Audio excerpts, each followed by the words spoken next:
कोई त्रिभुवन में जिसकी रक्षा नहीं कर सकता, उसकी रक्षा के लिए मां भवानी दुर्गा अपना भयानक रूप धारण करके महिषासुर आदि दैत्यों का मर्दन करती है। प्रभु है उस रूप में, दूसरा नहीं है। उनकी सामर्थ्य कितनी है? दुर्गा कोटि अमित अरिमर्दन। हरि की सामर्थ्य कैसी? अमित दुर्गाओं जैसी।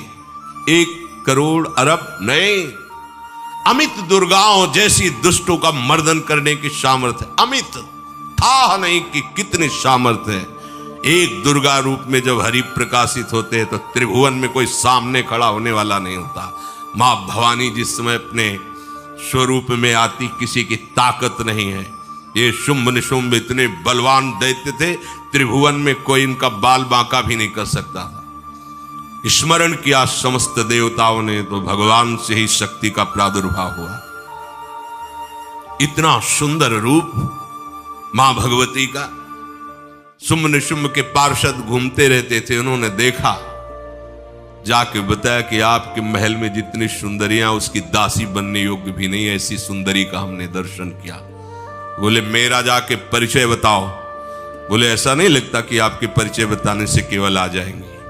तो उनका अगर ऐसा नहीं तो केश कर्षण निर्धूता गौरवा मां गरिष्यति, उसके गौरव को धूल में मिलाते हुए बाल पकड़कर घसीट कर हमारे पास लाओ। मार्कंडेय पुराण। उनके पार्षद गए और बताया हमारे मालिक शुंभ निशुंभ है, उनका आदेश है कि आप महल में चलो और आदर सहित, अगर आप ऐसा ना करती हैं तो मैं आपका निरादर करते हुए बाल पकड़कर घसीटते हुए ले जाऊंगा। देवी जी ने मुस्कुरा दिया और कहा अपने मालिक से कह दो जाकर के कि हम उसी की आज्ञा पालन करती है जो हम पर युद्ध में विजय प्राप्त कर ले। वो जाके बोले हाँ वो तो मतवाले, त्रिभुवन में कोई जोड़ ही नहीं था। आए और उद्दंडता पूर्वक वचन बोलने लगे। माता जी ने कहा बस तब तक बोल ले जब तक मैं मधु का पान कर रही हूं। बस ये पान करते ही तेरी जीवन लीला समाप्त हो जाएगी। ऐसा ही हुआ। जो ही पान करके सिंह पर सवार होकर गर्जना की, सारा का सारा अहंकार धूल दूषित हो गया, काट के फेंक दिया। ऐसी अनंत अमित दुर्गाओं जैसी सामर्थ्य हमारे प्रभु श्री हरि में, अमित दुर्गाओं जैसी, क्योंकि अनंत शक्तियों के स्वामी हैं। उनकी लीला में क्यों में हो? अरे वो जब करुणा करते हैं, अपनी महिमा से उतरते हैं, तो भक्त जब ऐसे कर देता है तो डरप जाते हैं।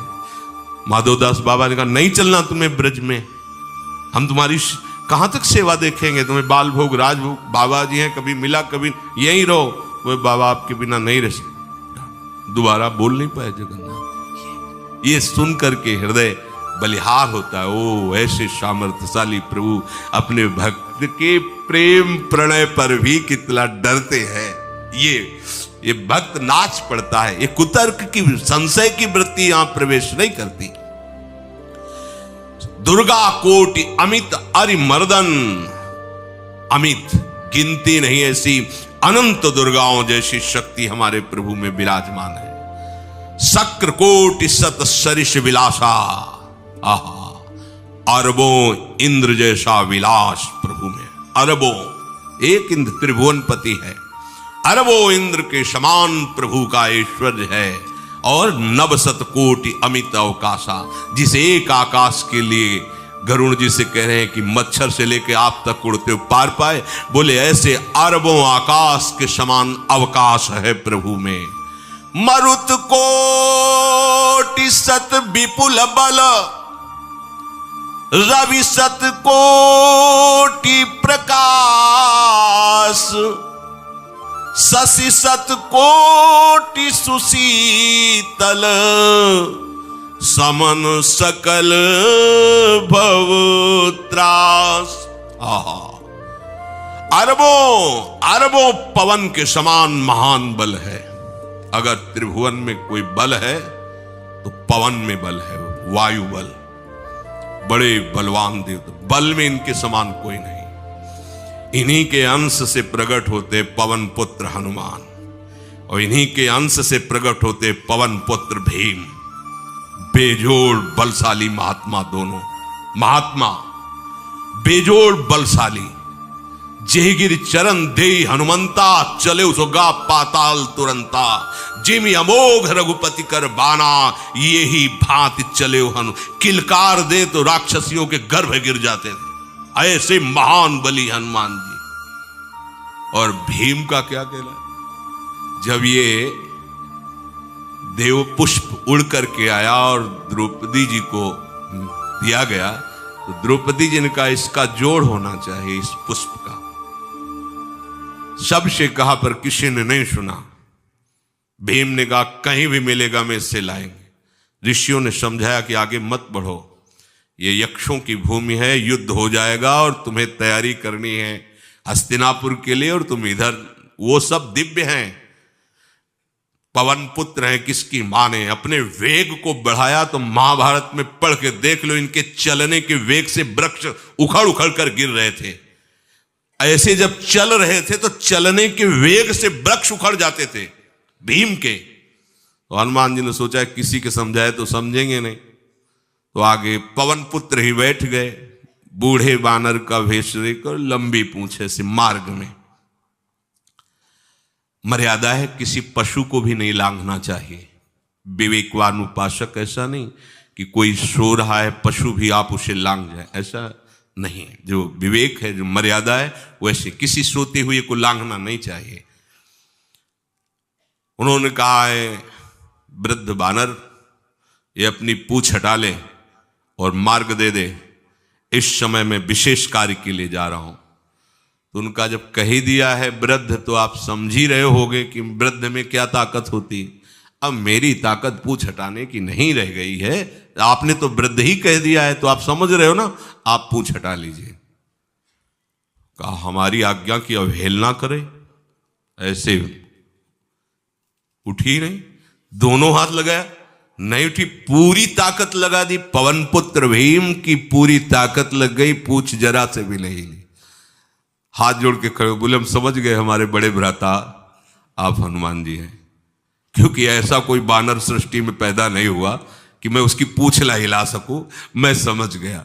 तो मुस्कुराए और बैठ के बोले हमारी आज्ञा मानो, इस मार्ग में मत जाओ, ये देव मार्ग है, ऐसे ऐसे सिद्ध हैं कि आपका अपराध बन जाएगा, आप शाप से युक्त हो जाएंगे, इसलिए मैं आपको मना। बोले प्रभु जब आप कृपा करके आए हो तो हमें वो रूप दिखा दो जो लंका में आपने रूप दिखाया। बोले मत उस बात की चर्चा करो, रहने दो। बोले प्रभु एक बार देखना चाहता हूं कि मेरा बड़ा भाई कितना बलवान है। हनुमान जी ने कहा फिर देख लो। कनक भूधरा कार शरीरा, समर भयंकर अति बल कांप गए। भीम जी हाथ जोड़ बोले भैया नीचे। स्वर्णिम कांति, वो भयानक उनका रुद्र रूप, कांप गए, भीम कांप गए। वायु में अगर बल में देखा जाए तो सबसे ज्यादा वायु बलवान है। भगवान कैसे है?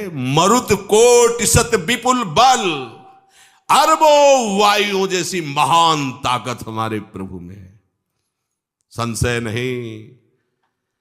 वो अगर छोटी सी कार्य के लिए सहयोग लेते हैं, ए उठवा दो, ऐसा कर, भक्तों के साथ वो विनोद करते, लीला करते हैं, नहीं उनमें बल कितना है। ऐसे पवन पुत्र हनुमान जिनके चरणों को ऐसे गोद में लिए रहते हैं। एक उपनिषद में चरित्र आता है कि असुरों पर विजय प्राप्त करने के कारण देवताओं को गर्व हो गया और सभा में नृत्य गान चल रहा था। भगवान जब किसी पे गर्व करते हुए देखते हैं तो उनको अच्छा नहीं लगता। फिर सृष्टि के विधान के प्रधान अधिकारी जब देवतागण और देवराज इंद्र और उन्मत्तता, विजयश्री में उन्मत्तता आ जाती है, तो भगवान ने एक यक्ष का रूप धारण किया और सभा के प्रधान द्वार पर दिखाई दिए।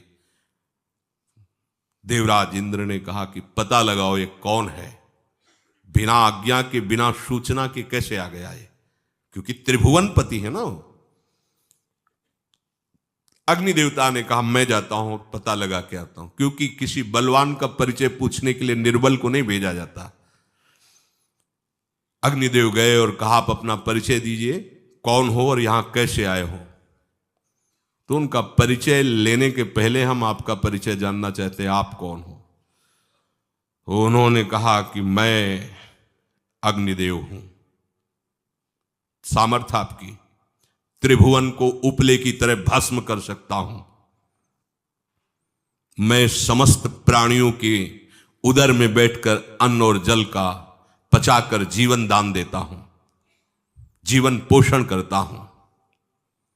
अच्छा, एक तिनका फेंका, हम तुम्हारी बात तभी प्रमाणित, ये उपनिषद की बात, हम तुम्हारी बात तभी प्रमाणित मानेंगे जब तुम इस तिनके को जला दोगे।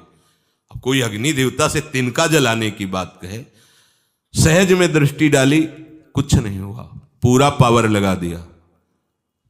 यक्ष जी ने मुस्कुरा कर कहा, तुम तो कहते थे पूरे त्रिभुवन को उपले की तरह जला दूंगा, अब गिरीवा झुकाई पहुंचे। देवराजेंद्र ने कहा कौन है? बोले असमर्थ रहा उनका परिचय जानने में, वायु देवता।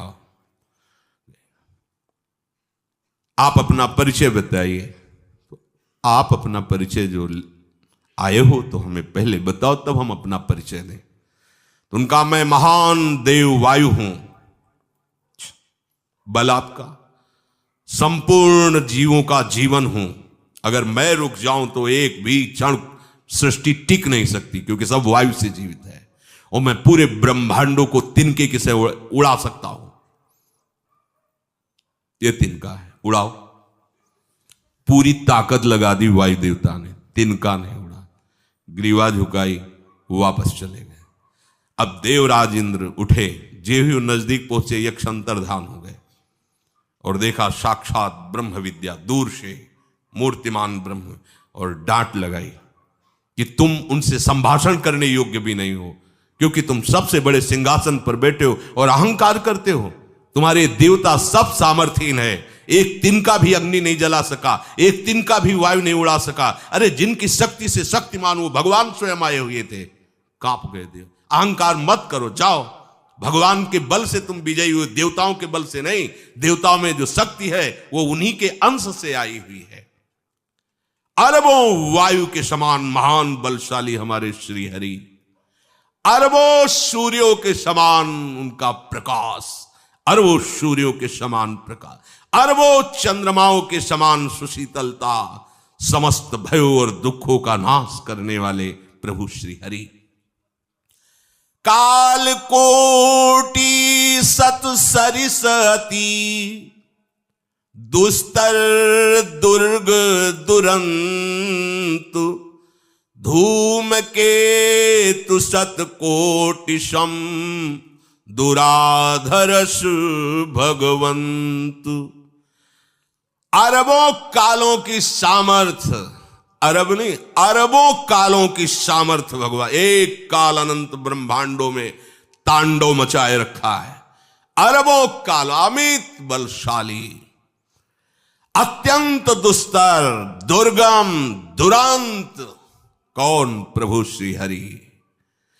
अरबों धूमकेतुओं के समान अत्यंत प्रबल सामर्थ्यशाली, प्रभु अगाध सत कोटि पताला, शमन कोटि सत सरिष कराला, तीरथ अमित कोटि सम पावन, नाम अखिल अघ पूग न सावन।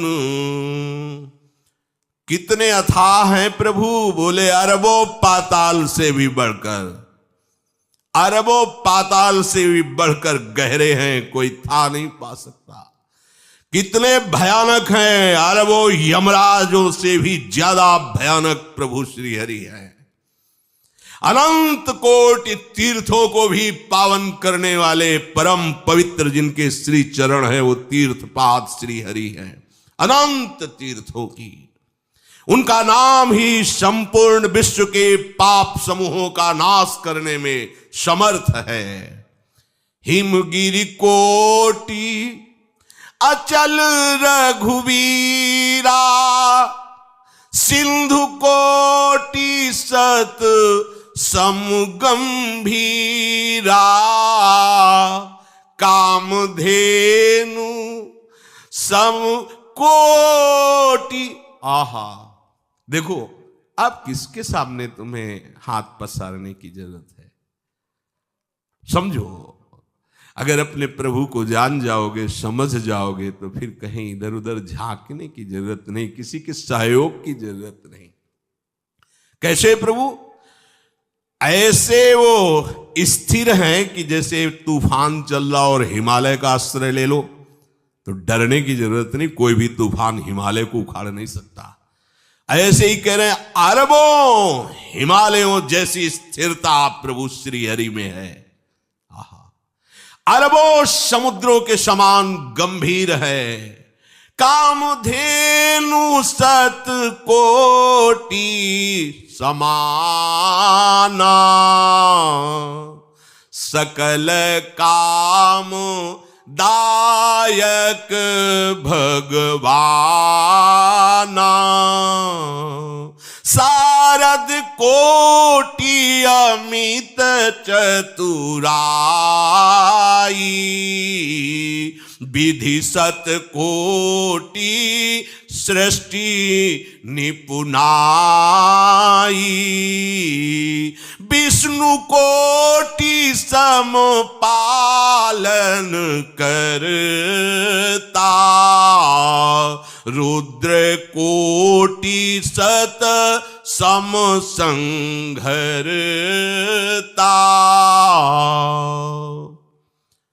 अरबों कामधेनुओं के समान प्रभु श्री हरि हैं। एक कामधेनु मिल जाए तो निहाल हो जाए। है हमारे श्री हरि कैसे? अरबों कामधेनुओं के समान है। इच्छित कामनाओं की पूर्ति कर दे उसे कामधेनु कहते हैं। प्रभु में कितनी चतुरता है! अनंत कोटि सरस्वतियों की एक सरस्वती ब्रह्मांडों का संचालन करती है, बुद्धि के अधिष्ठात्र देवी हैं। और यहां क्या, हमारे श्री हरि अनंत कोटि सरस्वतियों की चतुराई समाई हुई है। अरबों ब्रह्माओं के समान सृष्टि रचने में समर्थ। एक ब्रह्मा प्रकट कर दिया, ये वैभव प्रकट हो गया। अरबों ब्रह्माओं जैसी सामर्थ सृष्टि रचना की प्रभु में है। आहा! और अरबों विष्णुओं के समान पालन करने की सामर्थ प्रभु में है। अरबों शंकर के समान संहार करने की सामर्थ्य प्रभु में है। धनद कोटि सत समधन वाना, माया कोटि प्रपंच निधाना, भार धरन सत कोटि अहिसा, निरवधि निरूपम प्रभु जगदीसा। अरबों कुबेरों के समान धनवान है। अरबों मायाओं के समान सृष्टि करने में सामर्थ्यशाली है। अरबों शेष भगवान के समान अनंत भार उठाने में समर्थ है। जगदीश्वर प्रभु श्री हरि की कोई उपमा, कोई सीमा नहीं है। ये उपमा रहित और सीमा रहित है। निरुपम न उपमा आन राम समान, राम निगम कहे, जिम कोटि सत खद्योत समु, रवि कहत अति लघुताल है। यही भांति निज निज मति विलास, मुनीस हरि बखा नहीं। प्रभु भाव गाहक अति कृपालु, सप्रेम सुनि सुख मानहि। प्रभु भाव गाहकु अति कृपालु, सप्रेम सुनि सुख मानहि। प्रभु श्री हरि उपमा रहित हैं, उनकी कोई अनंत ब्रह्मांडों में किसी से उपमा नहीं दी जा सकती। प्रभु के समान केवल प्रभु हैं, ऐसा वेद कहते हैं। अरबों जुगुनियों के समान यदि सूर्य को कहा जाए तो सूर्य का अपमान होता है, सम्मान नहीं। ऐसे ही जो अभी तक वर्णन किया गया उसको समझो। अरबों जुगनुओं के समान यदि सूर्य को कहा जाए तो सूर्य की प्रशंसा नहीं, एक तरह से अवहेलना है। आहा, इसी प्रकार अपनी बुद्धि के विकास के अनुसार मुनीश्वर, अपनी बुद्धि के विकास और प्रकाश के अनुसार मुनीश्वर प्रभु का वर्णन करते हैं। गुण महिमा नाम बल पर थाह कोई नहीं पाओ, आज तक कोई था नहीं। ऐसे प्रभु की लीला में कोई कुतर्क, कोई संशय, अब वो क्या बुद्धि है उसका खुद विचार कर।